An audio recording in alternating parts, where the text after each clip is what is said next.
Tout simplement l'inconscience. Un village de Normandie est secoué par le crime de 4 très jeunes adolescents de 15 à 17 ans, a priori sans histoire, en tout cas sans antécédents judiciaires. Ils ont froidement exécuté l'un de leurs camarades après lui avoir tendu un guet-apens. Chacun là-bas cherche à comprendre. Stéphanie Pérez, Antoine Hussert. Dans ces fourgons, les 4 mineurs qui ont avoué le meurtre de leurs camarades, conduits au tribunal de Rouen pour être présentés à un juge. Ils sont âgés de 15 à 17 ans. Lundi soir, ils ont attiré Alexandre dans cette forêt. Un piège. Ils l'ont exécuté froidement, 2 balles dans la nuque, avant de brûler son corps.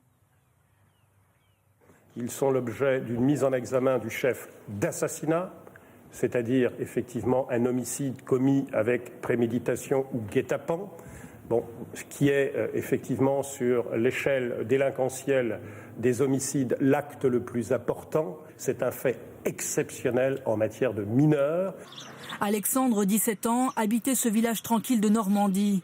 Un adolescent fragile psychologiquement, suivi par un juge pour enfants et un éducateur. C'est sa mère qui a orienté les enquêteurs sur la piste des suspects. Il s'agit d'anciens camarades, 2 frères de 2 familles, tombés dans la petite délinquance.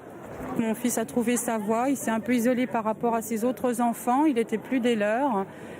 Et Alexandre avait demandé à ses camarades d'arrêter de cambrioler tous nos amis sur les communes voisines et il l'avait menacé s'ils n'arrêtaient pas de les dénoncer. Donc ils lui ont tiré un guet-apens. Alexandre est un garçon gentil et naïf. Il ne s'est pas méfié, il est allé passer une petite soirée avec ses camarades et ils n'avaient qu'une idée, c'est de le voir mort. Alexandre et l'un des suspects avaient déjà eu une violente altercation en juin dernier. Les enquêteurs tentent de savoir si cette affaire de cambriolage est l'unique mobile du meurtre.